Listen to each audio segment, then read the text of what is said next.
فرحان كالظبيل للهلولة حط السلاح حطوم حيلة نضربوا شوفار هاد الليلة. Bishut Harabanim, Bishut le Rav Shalita, le Rav de la Kehila, le président. Je suis très heureux de voir une belle Kehila ici à Yerushalayim. Beaucoup de gens que je vois ici, que j'ai vu vieillir en France, et là je les vois un peu plus vieux. Il y a beaucoup de jeunes, Blainara aussi, et le monde continue. Je voudrais pas redonner beaucoup des fois, je me vois je vois un peu des gens avec une barbe blanche. Je leur demande, quoi, tu as vieilli? Et eux, ils n'osent pas me dire, Rabbi David, mais toi aussi tu as vieilli. La vie, elle passe. Il dit David Ameler, Yadam, Yamav, Ketzel Aover. La vie, elle passe, on dirait que c'était hier. J'ai aujourd'hui 68 ans, je me rappelle toute ma vie, tout ce que j'ai pu faire pendant ces 68 ans. Pas, disons à partir de l'âge de 4 ans, je me rappelle tout. Si je pouvais écrire un livre de toute ma vie, ça pouvait être des milliers de livres. Toute une vie.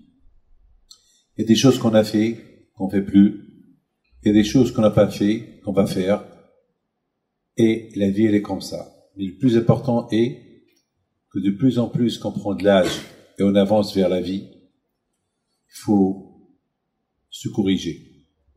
Surtout, il ne faut pas refaire les mêmes bêtises. Lorsqu'on sait les bêtises qu'on a fait, il faut essayer de les réparer.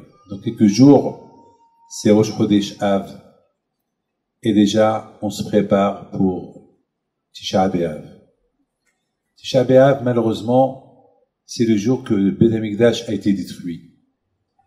Et le Beth Amikdash n'a pas été encore construit, qui veut dire, quand nos sages y disent, une génération que le Beth Amikdash n'a pas été construit pendant la génération, comme s'il était détruit dans sa vie. Par exemple, j'ai 68 ans, ça veut dire que 68 Tisha B'Av, ma vie a passé. 68 ans. Alors, si pendant 68 ans, le Beth Amikdash n'a pas été construit pendant ces 68 ans, eh ben, c'est de ma faute. Ben, c'est de votre faute. C'est de sa faute. C'est de la faute de tout le monde. Nous tous. On est tous impliqués. Même les tzadikim, même les grands tzadikim, eux aussi, on va leur dire, ben, on va les accuser. Eux aussi, vont être dans le bon de l'accusation. Pourquoi le Beth Amikdash n'a pas été construit en ton temps, pendant ta vie? Vous savez, les tzadikim en eux-mêmes, bien sûr qu'ils n'ont pas de problème, que grâce à eux que le monde tient, et bien sûr que grâce à eux que le Beth Amikdash peut être construit. Mais malheureusement, il faut savoir que le Beth Amikdash, il n'est pas uniquement pour les tzadikim, le Beth Amikdash pour nous tous. C'est nous tous qu'on doit réparer la faute pour laquelle le Beth Amikdash a été détruit. Et la faute, vous la connaissez très bien, c'est la haine gratuite. Vous savez c'est quoi la haine gratuite? La haine gratuite, il y a beaucoup de gens qui ne savent pas c'est quoi la haine gratuite. Il y a beaucoup de gens qui croient que la haine gratuite, ça veut dire que si je me bagarre avec quelqu'un, ou bien je l'aime pas, et il me demande pardon, je ne veux pas le pardonner, eh ben, ça s'appelle une haine gratuite, puisque voilà, il te demande pardon et tu ne veux pas. Vous savez c'est quoi la haine gratuite? Une haine gratuite, c'est celui qui fait la tête à son ami, ou bien tu passes et tu fais pas un sourire à ton ami. Vous savez, un sourire, combien il peut, vous savez, faire un sourire à quelqu'un, surtout quelqu'un qui est malheureux, et lui faire un sourire, combien c'est important pour lui. Et ne pas lui faire un sourire, ça s'appelle une haine gratuite. Puisque la Torah te dit, aime ton prochain comme toi. Est-ce que toi, tu ne cherches pas à être heureux? Oui. L'être humain, toujours, il cherche à être heureux, à être content. Ça n'existe pas quelqu'un qui va tout faire pour être malheureux. Ça n'existe pas. On va tout faire pour être heureux. Eh ben, il faut tout faire pour rendre heureux le prochain. On peut jamais savoir le problème de l'autre. Jamais on saura. Jamais on saura. Jamais on saura et on ne saura pas. Donc, mes amis, maintenant, nous sommes dans une période de veille du Tisha B'Av et on doit réfléchir un peu. Quelle est la raison pourquoi le temple n'a pas été construit? Donc, à nous tous de dire, eh ben, le temple n'a pas été construit, ben, c'est à cause de moi. Ah, c'est à cause de toi. Alors, il faut faire une réparation. Il faut réparer. Il faut réparer. Mes amis, je voudrais vous raconter une petite histoire que la Gemara nous raconte. La Gemara raconte qu'il y a vu une fois Rabban Yochanan ben Zakkai pendant le siège sur Jérusalem par le grand guerrier Aspasianus. Aucun juif pouvait quitter Jérusalem et personne ne pouvait rentrer. L'ennemi était autour de Jérusalem. Il y avait la famine. Et malheureusement, il y avait la guerre civile à l'intérieur de Jérusalem. Et entre-temps, les Romains, ils ont occupé tout Israël. Il leur manquait que Jérusalem. Et leur but était d'écraser le peuple juif, détruire son temple, exiler le peuple d'Israël. Malheureusement, c'était presque, quasiment, c'était la fin. Rabban Yochanan ben Zakkai, il a décidé de quitter Jérusalem et aller vers Aspasianus. Il lui demandait une faveur. Rabban Yochanan ben Zakkai, c'est un grand tzaddik de l'époque. Il a pris un gros risque pour quitter Jérusalem et aller chez celui qui était le chef d'état-major, celui qui s'occupait de mener cette bataille sur Jérusalem et était sûr qu'elle allait gagner la guerre parce que, en chiffres, ils étaient des millions peut-être de soldats et c'était sûr. Et en plus, il y avait la guerre civile à l'intérieur. Ils savaient que ça allait finir en sa faveur. Ils ont arrêté Rabban Yochanan ben Zakkai avec ses élèves. Il leur a dit, moi je suis le rave des Juifs, je vais voir votre chef. Bon. Ils ont pris Rabban Yochanan ben Zakkai chez le chef Aspasianus. Et dès que le chef Aspasianus, il le voit, il dit, qu'est-ce que tu veux? Il dit, bonjour, majesté. Bonjour, sa majesté le roi. Il lui dit, tu sais que tu es condamné à mort pour deux raisons. Première raison, c'est que moi je suis pas le roi, je suis uniquement le chef d'état-major des armées. Et deuxièmement, si je suis le roi, pourquoi tu es venu maintenant? Pourquoi tu n'es pas venu avant?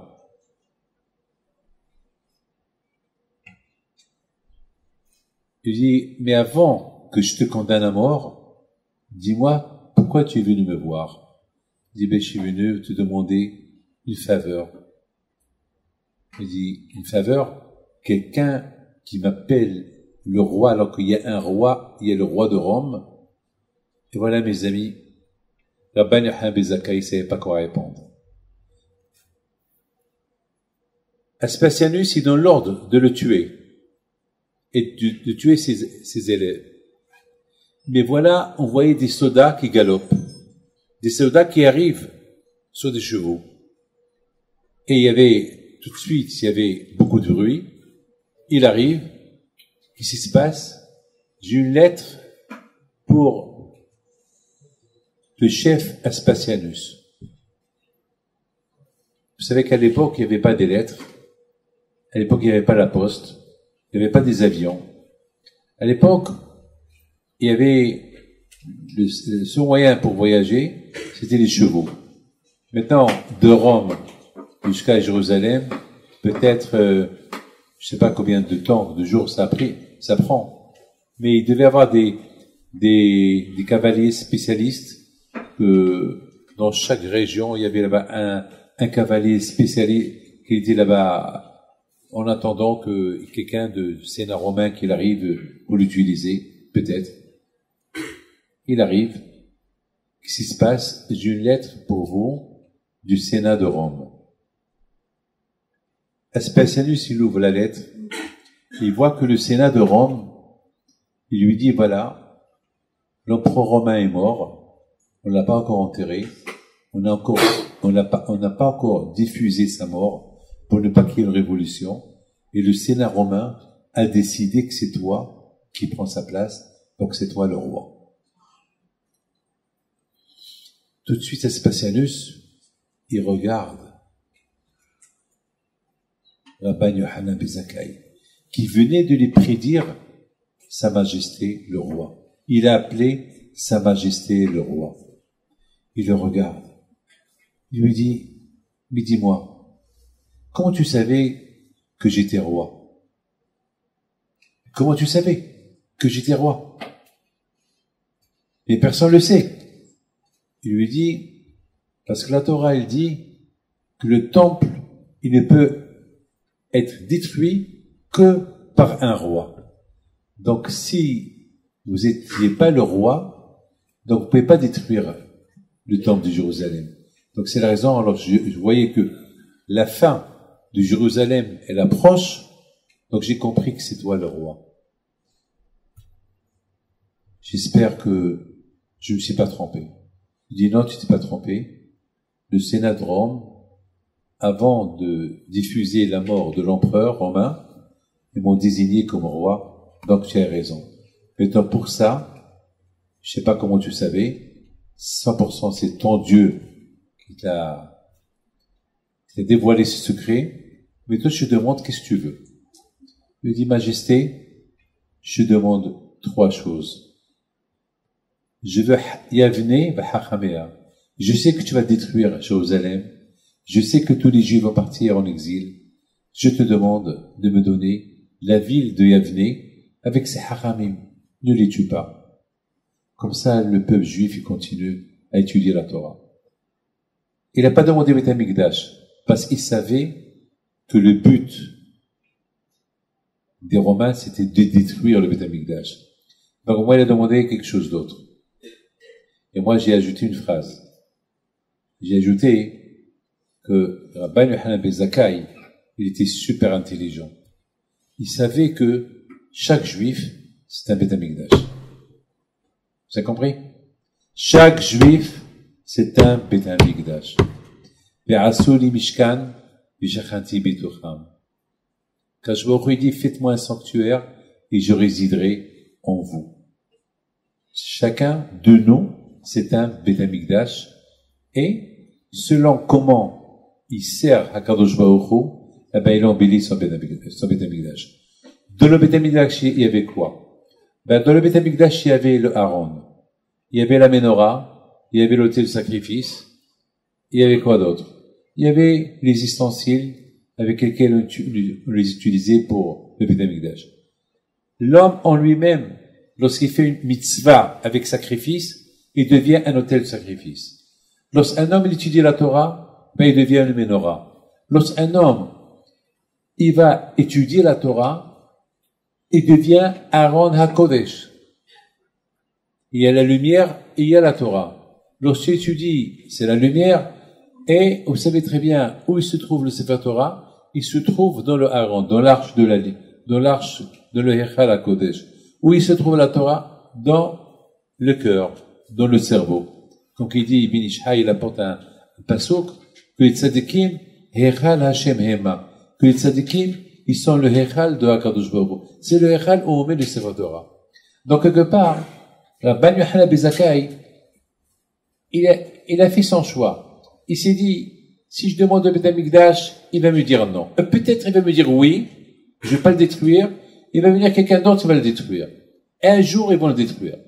Alors, autant que je demande beaucoup de Beth Amikdash, beaucoup de Ménorah, beaucoup de Beth Amikdash, Et c'est la raison pourquoi il a demandé Yavne. Yavne, c'est du verbe construire. C'est une ville qui n'est pas loin d'Ashdod, à 12 km d'Ashdod, Yavne. Et Yavne, c'est une ville qui porte un nom de construire, construction. Yavne. Et chaque hacham, chaque tzaddik qui va étudier la Torah Yavne, c'est comme un Beth Amikdash qui est construit. Mes amis, il y a quelqu'un qui m'a posé une belle question. Donc finalement, il a demandé Yavne, il a demandé un docteur pour guérir Rabbi Tzadok, qu'il avait jeûné 40 ans pour que Hachem ne détruise pas le Beth Amikdash. Il a demandé qu'il ne détruise pas la descendance de David HaMelech. Voilà ce qu'il a demandé. Et Aspasianus, il lui a dit, votre demande, elle est accordée. Il a écrit un décret que il faut pas toucher Yavne. Il faut pas tuer tous les descendants de David HaMelech. Et il faut donner des médecins pour Rabbi Tzadok. Maintenant, la question qu'on m'a posée, je vais mettre une belle question. En général, on n'a pas le droit de compter sur les miracles, ou pas? Ou pas, on est d'accord? On n'a pas le droit. On n'a pas le droit. Il faut faire attention. C'est vrai, on a l'amour en Dieu, mais il faut pas demander un miracle. Par exemple, parce que, pour deux raisons, parce que Dieu préserve. S'il n'y a pas de miracle, alors ta émouna, elle va s'abaisser. Alors tu mets ta émouna en jeu. Il ne faut pas demander. Tu pries à Kadosh Baruch Hu. Il te donne, il ne te donne pas. Hachem, il a ses raisons. Il ne faut pas trop insister. Je veux un miracle, je veux un miracle. Non, il ne faut jamais demander des miracles. Prie à Kadosh Baruch Hu, et c'est Hachem qui décide le miracle ou pas. C'est comme une femme. Elle vient chez moi il y a quelque temps. Elle me dit, Rabbi David, j'ai échoué le permis de conduire. Et maintenant, Rabbi David, je veux un miracle. Elle a fait comme moi. Elle tape sur la table. Voilà, je veux. Je lui dis, attends, mais c'est moi qui dois taper à la table. Elle me dit, non, voilà, je tape à votre place. Voilà, je veux un miracle. Je dis, mais peut-être c'est pas bien pour toi. Si Hachem n'a pas voulu que tu passes le permis, c'est parce que c'est pas bien pour toi. Et pourquoi c'est pas bien pour moi? Et pour tout le monde c'est bien, et pour moi c'est pas bien. Je dis, bon, ma fille, qu'est-ce que tu veux? Que tu veux vraiment le permis? Elle me dit, je veux un miracle. Elle tape encore. Je dis, bon, ma fille, encore une fois, si Hachem veut que tu réussis, tu réussis. Eh ben, elle a insisté. Je dis, tu sais, ma fille, que beaucoup des fois, le permis peut être dangereux pour toi. N'insiste pas. Parfois, c'est Hachem ici ce qu'il fait. Ben, malheureusement, elle a réussi le permis, mais elle a fait un grave accident. Alors, elle a gagné quoi? Faut jamais insister. Faut jamais compter sur les miracles. Si Hachem veut le faire, toi, tu fais ta prière. Tu demandes à Kadosh Baruch Hu. Tu peux même demander l'impossible. Mais n'exige pas et ne dis pas à Hachem, je veux que tu me fais un miracle. Ça, il faut dire. Les tzadikim peuvent faire. Les tzadikim, pour les autres, ils ont le koah. Les tzadikim, les tzonir aviarasé. Mais, personnellement, prie. Pas plus. Alors là, mes amis, Rabban Yochanan ben Zakkai, il a pris un gros risque, là. Le risque il dit au chef d'état-major, Majesté. Comment tu sais qu'il est roi? Il est pas roi. Imaginez-vous que Aspasianus, il aurait coupé la gorge. Il l'aurait tué. Alors, qui va sauver Yavne? Et la famille de David HaMelech. Il a pris un gros risque, là. Là, il a fait pas une bêtise, que Dieu préserve.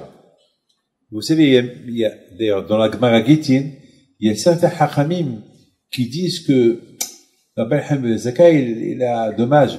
Au lieu qu'il demande de ne pas détruire le Beth Amikdash, il demande Yavne.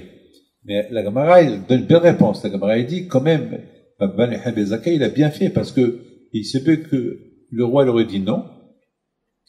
Mais pour une ville, il aurait dit oui, parce que tout l'orgueil de Rome, c'est de détruire Jérusalem. C'était leur but. Et ne pas détruire Jérusalem, c'est un échec pour eux. Ils ne peuvent pas vivre cet échec-là. Donc, à Botaï, la question, elle est grande.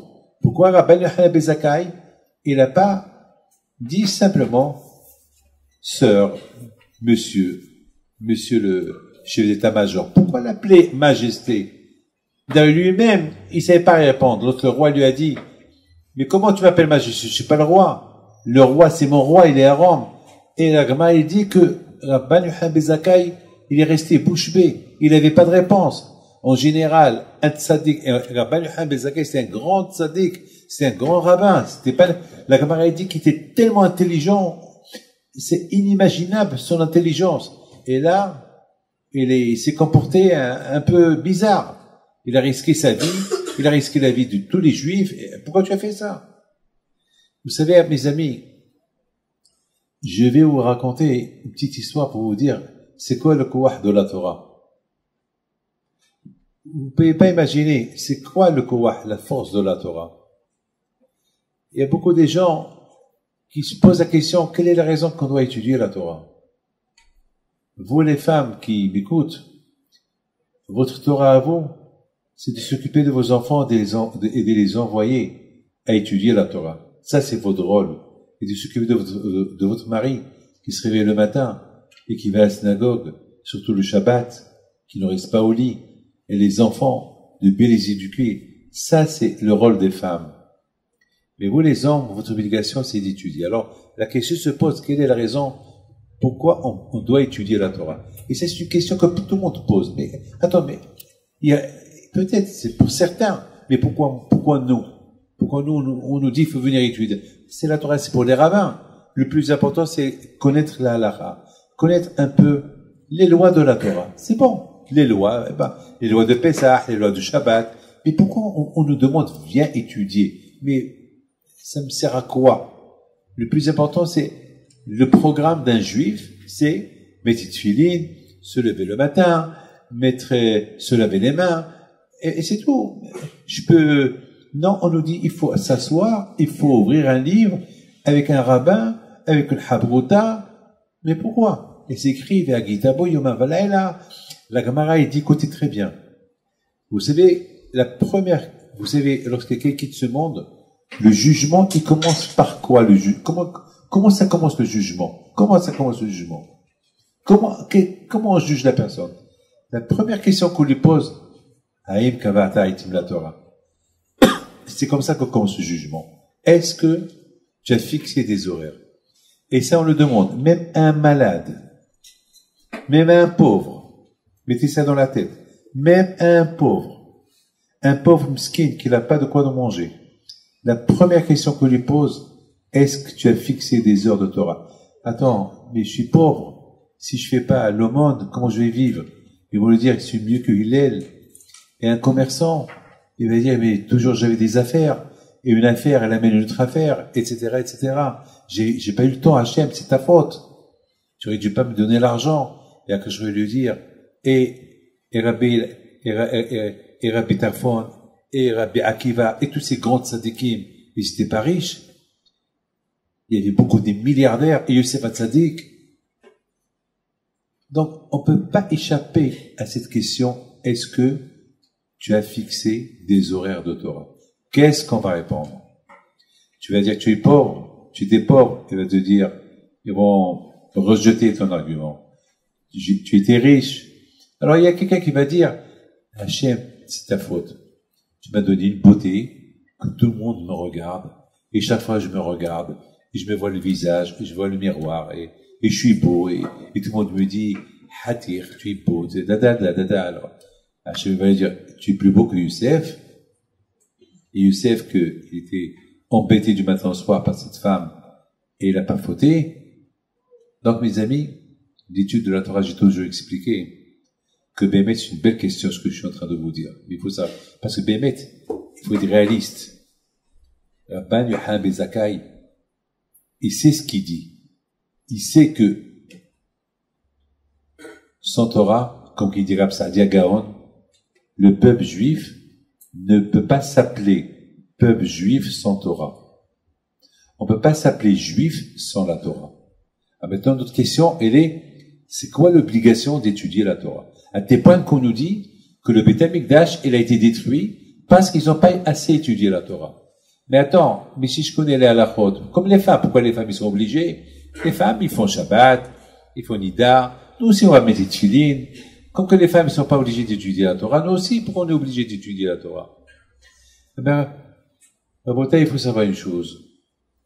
Vous savez, aujourd'hui, malheureusement, vous voyez que dans la Kinneret, il y a beaucoup de tremblements de terre, hein, ces derniers temps. Il y a 1 heure, à peu près, il y a eu encore un tremblement de terre.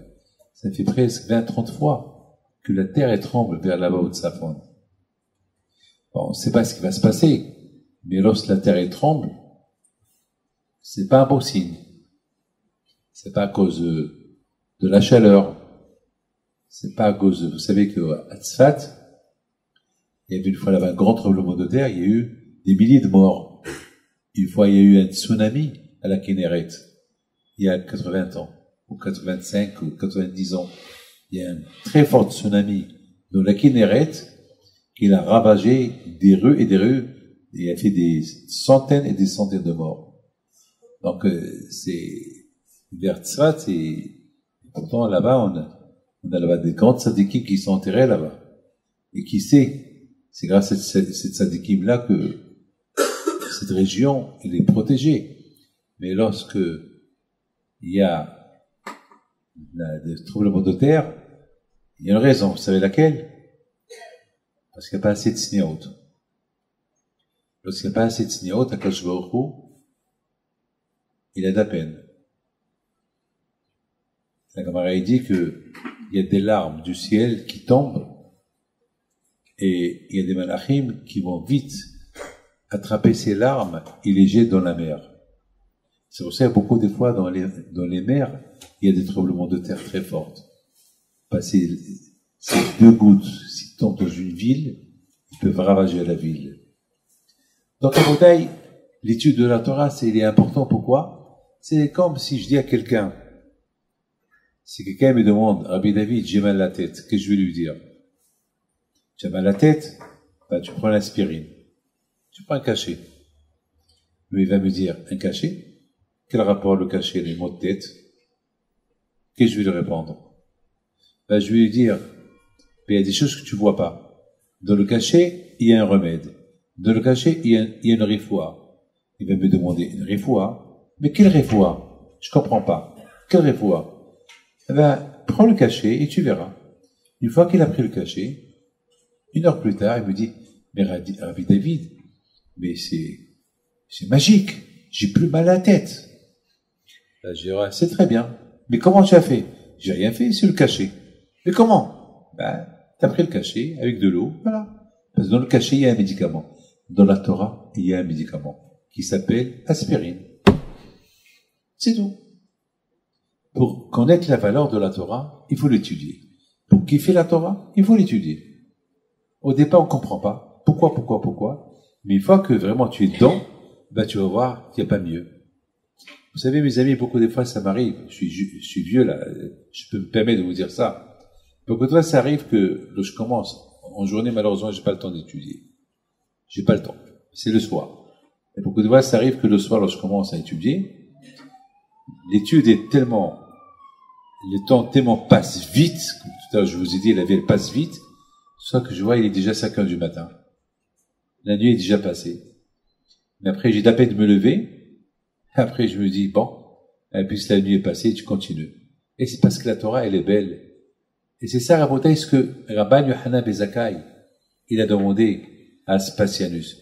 Il a dit, donne-moi Yavne. Mais Aspasianus, Mahmoud, il est faux. Il sait pas c'est quoi. Il n'a rien compris. Il a dit Yavne. Pourquoi Yavne? Pour qu'il puisse étudier la Torah. Aspasianus, il connaît pas c'est quoi l'étude de la Torah. Pour lui, l'étude de la Torah, c'est bidon. C'est quoi la Torah? Des vieux, des barbus, devant un livre, c'est rien du tout. Je leur donne. Allez, prends Yavne. Prends les Hachamim. Le plus important pour lui, c'est détruire le temple. Mais il n'a pas compris que, en laissant Yavne à Rabban Yohanan ben Zakkai, il a donné, c'est comme qu'il a déjoué, c'est comme si il a voulu montrer, c'est comme il a joué un rôle principal pour la construction des milliers de Beit HaMikdash. Voilà où il a gagné, Rabban Yohanan ben Zakkai. Mais tout à l'heure, on a posé la question, mais il a pris un gros risque. Eh ben, Rabban Yohanan ben Zakkai, il savait que Hachem, il a promis Torah, le Tishakah Israël. La Torah ne peut pas être oubliée. Et Hachem, il a promis. C'est ce que Rabbi Shimon Bar Yochai dit. Rabbi Shimon Bar Yochai dit que la Torah jamais elle ne peut être oubliée. La Torah, il y a, Baruch Hashem, on a été au Maroc, on a pris le Sefer Torah avec nous au Maroc. On est parti en Algérie, on avait le Sefer Torah en Algérie. On est parti en Russie, en Tunisie. On est parti en France, on est parti en Russie. On est parti en Chine, on est parti en Afrique. Là, on est parti, on a pris avec nous un Beth Amikdash. Quel Beth Amikdash? Le Sefer Torah. Et après, lorsqu'on étudie la Torah, il y a plusieurs Beth Amikdash qui s'allument. C'est pour ça qu'on dit que la mort d'un tzaddik, c'est comme la mort, c'est comme la destruction de Beth Amikdash. Parce que le tzaddik lui-même, c'est un Beth Amikdash.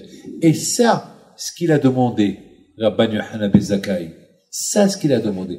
Les goyim ne comprennent pas c'est quoi la Torah. Ils ne savent pas c'est quoi la Torah. Les goyim croient que la Torah, c'est perdant. C'est pour ça qu'il a dit à Rabban Yochanan ben Zakkai, je te donne bienvenue. Mais il n'a pas compris. Rabban Yochanan ben Zakkai qu'il a demandé, le roi Aspasianus, il n'a pas compris que la demande qu'il a demandé à Rabban Yochanan ben Zakkai, c'est pas la construction de laisser un Beth Amikdash en place, ne pas détruire, c'est de reconstruire des millions de Beth Amikdash jusqu'à maintenant. Il y a eu des millions de Beth Amikdash construits. C'est vrai. On attend le vrai. On attend le vrai Mashiach. On attend le vrai Beth Amikdash. Entre-temps, chacun de nous qui étudie la Torah, c'est un Beth Amikdash. Vous allez être très content. Après 120 ans, que lorsque vous arrivez devant Kadosh Baruch Hu, lorsqu'il va vous poser la première question, est-ce que tu as fixé le temps? Et tu vas lui dire oui. Kadosh Baruch Hu, il va demander au Malachim, accompagnez-le à sa demeure, à sa place. Mes amis, il faut savoir une chose. Notre existence et notre réussite aujourd'hui, c'est la Torah. C'est la raison pourquoi Rabban Yochanan ben Zakkai, il a pris un gros risque. Il a dit, de toute façon, la Torah Magina Matzolé. La Torah, elle protège. Ici, je ne demande pas. La Torah, c'est la fin du peuple juif. Alors, je vais jusqu'au bout. Je vais jusqu'au bout. Et Akash Baruch Hu, il lui a mis les mots dans sa bouche. Je vous en prie, vous allez m'écouter 1 minute. Écoutez bien ce que je vais vous dire. Écoutez très bien. Rabban Yochanan ben Zakkai, il ne savait pas qu'il y a un roi qui est mort et que maintenant ils ont désigné Aspasianus comme remplaçant. Il ne savait pas. La preuve, lorsqu'il a dit bonjour majesté, le roi lui a dit tu es condamné à mort parce que tu m'appelles majesté alors que je suis pas un roi. Pourquoi il n'a pas répondu? Pourquoi il n'a pas dit j'ai vu de ma prophétie qu'ils vont venir t'annoncer que tu es le roi? C'est-à-dire qu'il savait pas.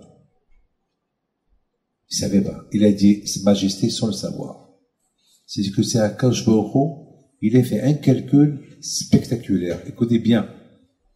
C'est quoi le calcul que Hachem il a fait? Hachem il a fait un calcul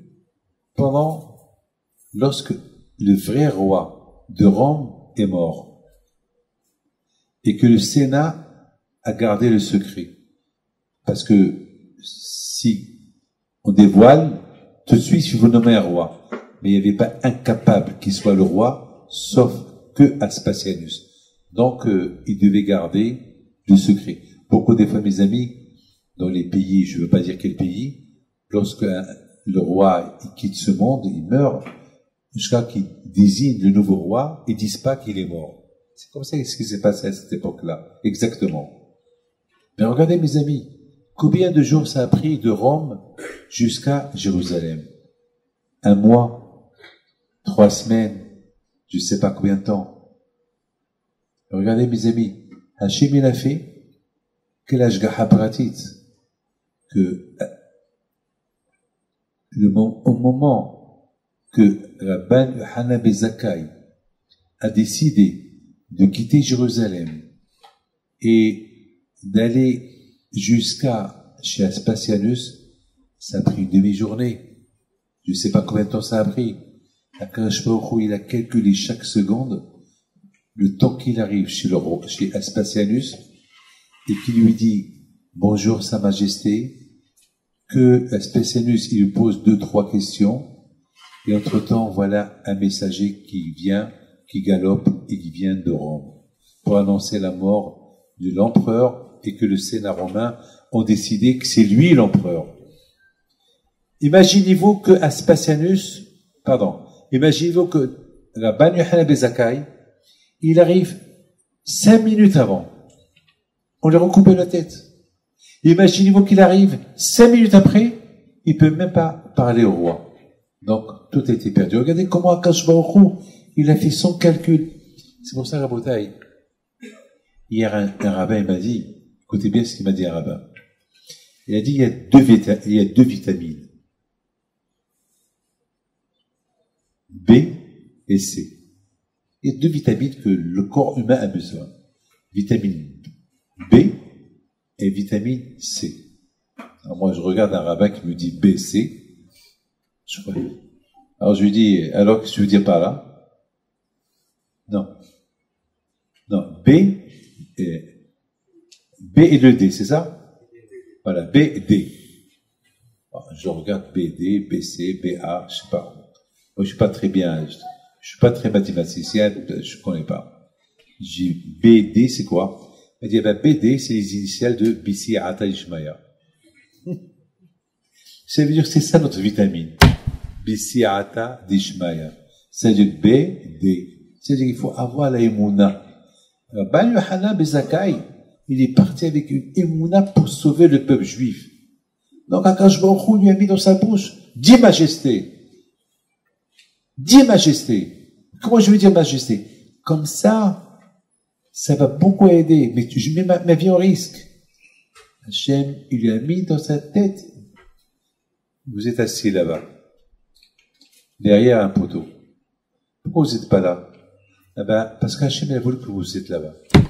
C'est ça l'Ashgaha Pratit. L'Ashgaha Pratit est, lorsque le matin on se lève, je prends à gauche. Mais pourquoi je ne prends pas à droite? Ben, c'est Hachem qui a voulu que tu passes à gauche. Il faut avoir cette émouna au HaKadosh Baruch Hu. Et Rabban Yochanan ben Zakkai, bien sûr, il est parti avec une émouna pour aider les Juifs. Puisqu'il est parti avec une émouna pour aider la survie de la Torah, alors ce que Hachem lui a mis dans sa bouche, même que c'était dangereux, il a dit. Et effectivement, la Yeshua, la délivrance, elle est venue. Et si jusqu'à maintenant on existe, c'est grâce à Rabban Yochanan ben Zakkai qu'il a sauvé le monde de la Torah en demandant Yavne B'Hachamea, la ville de Yavne et les Hachamim qui étaient dedans. Et Aspasianus, lorsqu'il est retourné à Rome, il a laissé son fils Titus, c'est lui qui a détruit le Beth Amikdash, il a occupé tout Israël, sauf Yavne. Il exécute les ordres de son père. Qu'est-ce qu'il y avait à Yavne? Qu'est-ce qu'il y avait? Là-bas, Yavne, il y avait beaucoup de Beth Amikdash. Il a détruit un, il a laissé des millions jusqu'à maintenant. Alors, je voudrais, mes amis, terminer avec une petite histoire. Il y avait un roi, il y avait un rabbin. Un rabbin, c'est un roi aussi. On l'appelle Man Malché Rabbanan. Il y avait un rabbin qui a décidé d'aller visiter Rome, l'arc de Titus. Il y a l'arc de Titus, et belle menorah sculptée au siècle de Titus. Il a pris avec lui la menorah, la fameuse menorah. Et ce rabbin, il prend un taxi, il lui dit, voilà, je te demande une faveur, tu bouges pas de là. Dès que je décide de retourner à l'aéroport, tu me ramènes. Mais je t'en prie, ne me pose pas de questions, je te paye. Ce que tu me demandes, je te paye. Voilà, tu as, je te donne ce que tu veux. Et entre-temps, il y a des bus qui arrivent, des Chinois, des Japonais, des gens qui viennent visiter l'arc de Titus. Ils voient près des photos, et le rabbin est assis là-bas. Il lit son livre de Tehillim. De temps en temps, il se lève, il marche, il fait le tour autour de l'arc de Titus, il regarde la menorah, et il fait un sourire. Et le chauffeur, l'italien, il était en colère. 1 heure, 2 heures, 3 heures, 4 heures. Et à un moment donné, il va chez lui, il dit, attends, tu sais que je suis là. Il dit, je sais que tu es là. On s'est arrangé que je te paye toute la journée. Toi, prends ton repos, écoute la radio. Mais qu'est-ce que tu fais? Ben, ce que je fais, après je dirai. À un moment donné, le rabbin, il termine sa visite. Il dit au chauffeur, allez, back home. Allez, on retourne à l'aéroport. Il dit, rabbin, si j'ai pas fait une dépression, c'est un miracle. Moi, je suis un Italien. Moi, je comprends pas vos trucs, je les comprends pas. Tu vas me dire, qu'est-ce que tu as fait ici pendant une demi-journée? J'exige une réponse. Je veux pas d'argent, je veux rien du tout. Hein, dis-moi ce que tu fais. Je lui dis, tu vas rien comprendre. Mais, je suis pas hamar, il lui dit, je suis pas, ça va, je vais comprendre, explique-moi. Il doit avoir dis-moi une raison. Il lui dit, tu sais, moi je suis rabbin, je viens d'Israël. Toute ma vie, j'ai rêvé venir visiter l'arc de Titus. Il dit, mais qu'est-ce qu'il y a de spécial dans cet arc? Les gens, ils viennent, 1 minute, ils partent. Toi, tu restes là, une demi-journée ou plus. Qu'est-ce que tu as fait? Qu'est-ce que tu as fait? Et tu vois là-bas en haut? Il dit, oui, alors, c'est quoi ça? Il dit, oui, ça c'est, oh, oui, c'est la Ménorah. Je connais l'histoire. La Ménorah que Titus, il a apporté de Jérusalem, une fois qu'il a détruit votre temple, et c'est des Juifs qui l'apportent. Il dit, mais tu comprends qu'est-ce qu'il a voulu faire Titus? Il dit, ben oui, il a détruit le temple et il a apporté la Ménorah. Il doit être ici au Vatican, il doit être là, quelque part. Ça, il y a des historiens qui disent qu'il se trouve là. Je dis, mais tu sais, pourquoi je suis venu là aujourd'hui? Je suis venu dire à Titus que je suis là. Et lui n'est pas là. Lui, il est que dans l'histoire, mais moi, je suis existant. Je vis l'histoire. Lui, il a vécu l'histoire. Il a vécu, c'était le passé. Moi, j'étais au passé, et je suis au présent, et je serai au futur. Alors, qui a gagné? Lui ou moi? Lui, son histoire, elle est sculptée dans un mur. Mon histoire, elle est vivante. Je suis là. Am Israël Hay. Lui, il a porté la Ménorah, qui symbolise la Torah. Qui veut dire quoi? Qui veut dire, voilà, puisque j'ai détruit le temple, j'ai détruit la Torah. Mais rappelez-vous, mes amis, qu'est-ce que je vous ai dit tout à l'heure? Je vous ai dit que Rabbi Yochanan ben Zakkai, en demandant à Aspasianus la ville de Yavne pour que les Hachamim puissent étudier la Torah là-bas, c'est que chaque Hacham c'est un Beth Amikdash. Chaque Hacham c'est une Ménorah. Chaque Hacham, elle vibre. La Ménorah vibre, elle est éclairée, elle est illuminée. C'est ce que je suis venu dire à Titus. Je veux que les Juifs de toutes les générations, jusqu'à que Mashiach vient et construit le Beth Amikdash, sauront nous sommes là. Je suis simplement venu dire à Titus, toi tu n'es plus là, moi je suis là. Mes amis, je voudrais vous dire une phrase. Chaque année, j'ai envie d'aller à Rome, uniquement pour répéter cette phrase à Titus. Et chaque année, j'ai pas le temps.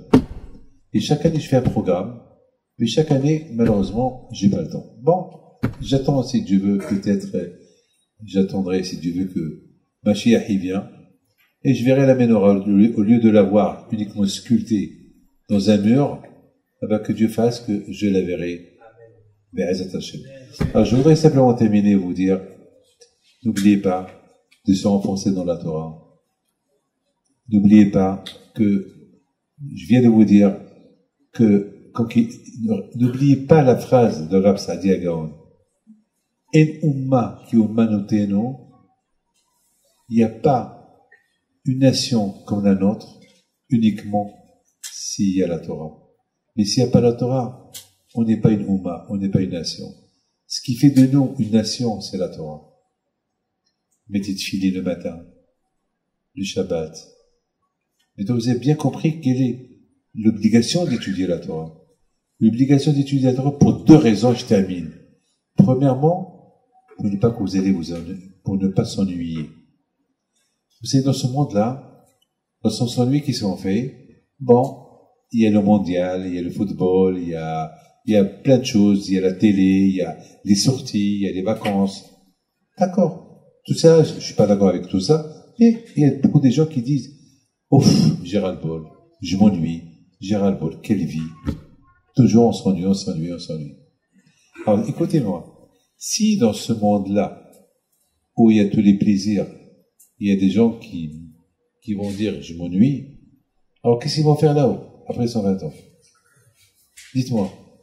Au moins, là, lorsqu'il s'ennuie, il casse son ennui, un jeu de dames, je sais pas moi, un poker, un da. Mais après 120 ans là-haut, il va faire quoi?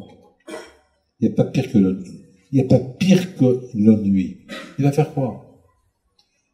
Mais s'il kiffe la Torah dans ce monde-là, il va trouver son plaisir dans la Torah. Après 120 ans, waouh, il va pas s'ennuyer là-haut. Vous savez, il y a un juif, il m'a raconté une histoire, il m'a dit, il a voulu rigoler avec moi. Il m'a dit, Rabbi David, vous voulez rire un peu? Je lui ai dit, bah, j'ai pas trop envie de rire, mais si c'est propre, oui, dis-moi, qu'est-ce que tu veux dire? Il me dit, il y a un juif qui est mort, il a regretté. J'ai dit quoi? Il m'a dit, il y a un juif qui est mort, et il a regretté. J'ai dit quoi, c'est une devinette, ou quoi? C'est une devinette. C'est quoi ça? Un juif qui est mort, il a regretté. Je dis, Rabbi David, vous connaissez la réponse. Je réfléchis, je vais réfléchir. Je dis, bon, moi, j'ai une réponse. Je dis, peut-être j'ai une réponse. Il y a un juif qui est mort, c'est vrai, voilà, je répète les paroles. Il y a un juif qui est mort. Et lorsqu'il est mort, il a découvert que là-haut, il n'y a rien du tout. Il n'y a ni jeu, ni manger. Il n'y a rien. Qu'est-ce qu'il y a? Il n'y a que le plaisir de la Torah. Waouh. Tout de suite, il a envie de se mélanger avec eux. Ils vont lui dire, monsieur, Kava, t'as été la Torah? T'as fixé des horaires? Non. Out. Dehors. Ici, on accepte que celui qui a fixé des horaires de Torah. Donc, il va regretter. Il va leur dire, alors, je vais descendre étudier. Ils vont lui dire, c'est trop tard. T'as eu ta vie, tu as eu la vie que le bon Dieu t'a désignée, t'a donnée. Pourquoi tu n'as pas profité? Et malheureusement, on sait tout ça. On sait tout ça. Et malheureusement, le tsar est très fort. Est-ce que cette semaine, c'est la semaine, demain soir, c'est la France qui va jouer? Je suis au courant de tout, hein, ne croyez pas que... Je vois pas Shalom, hein, je vois pas de football, rien du tout, mais je m'intéresse, comme tout le monde. C'est pas parce que j'aime, non, j'ai mes propres... Moi, de ma tête, je sais qui va gagner, de ma tête, je sais qui va perdre, je sais, je me teste. Il y a beaucoup de gens qui voudront me dire, Rabbi David, tournez-nous, comme ça, ils vont jouer Zamak, pour la loterie, pour gagner. Pourquoi je ne le fais pas pour moi, madame? Si je le fais pour moi, pourquoi je dois le donner aux autres? Non. Ni pour moi, ni pour les autres, celui qui veut gagner de l'argent, qui prie, Hachem lui donne. Et la bataille, je voudrais simplement vous dire quelque chose, et j'arrête, je termine. Vous allez partir, par exemple, vous aimez tous ce football. Admettons, tout le monde va voir la France.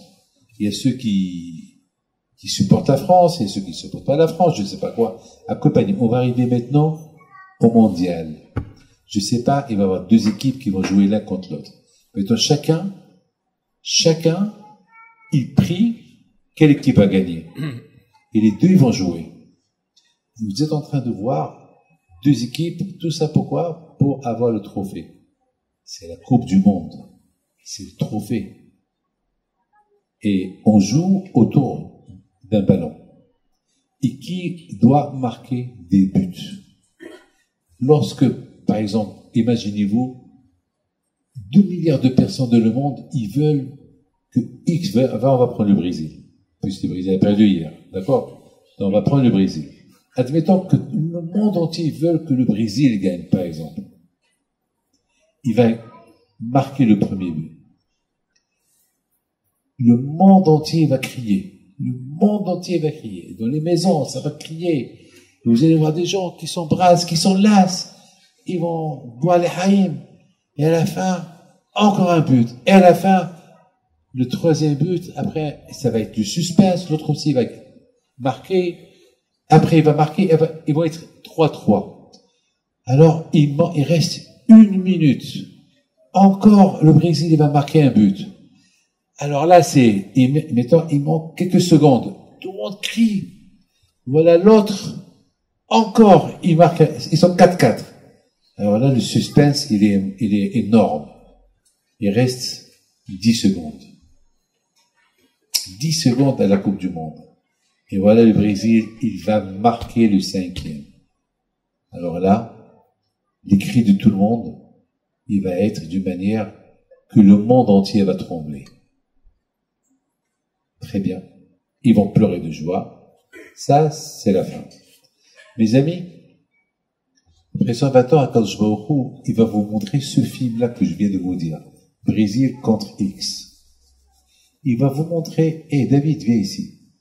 Il te montre comment tu étais chez toi à la maison, comment tu suivais le match, et comment tu t'es comporté au premier but, 2, 3, 4, 5, et il va te montrer le 5e but, comment tu étais. Tu sautais, même si tu étais petit de taille, tu sautais, tu arrivais au plafond. Tellement que tu étais content. Enfin, je vois qu'il te dit, tu te rappelles tout ça? Tu vas lui dire, oui, je me rappelle.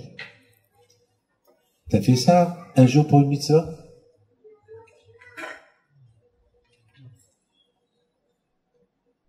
Tu sais bien que ça, tu vas pas l'emmener avec toi ici. Mais un jour, tu étais content pour faire une mitzvah, comme ça? Quelle réponse on va lui donner? Hein? Ça doit le réfléchir. Ah ben, mes amis, quand on fait pour ce 5e but, eh ben, comme ça, il faut considérer chaque mitzvah. Torah Hashem, Timimam Shivat Nefesh. C'est parce qu'on n'a pas kiffé la Torah. Moi, j'ai crié dans ma vie. Mais pas pour un but. Parce que j'ai compris quelque chose que pendant 40 jours, je n'ai pas compris dans la Torah.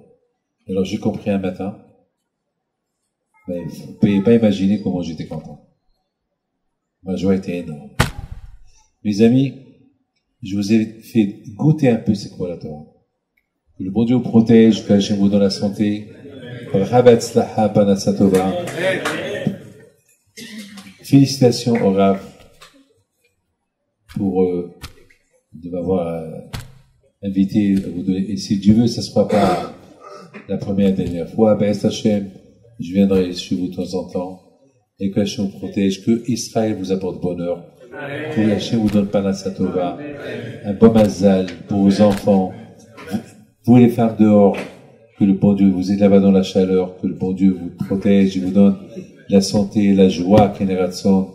Et merci, surtout je dis merci aux femmes, parce que c'est grâce à eux qu'on est là, c'est grâce à eux que nos enfants, Baruch Hashem, ils progressent, et que Hashem vous protège à vous tous. Amen.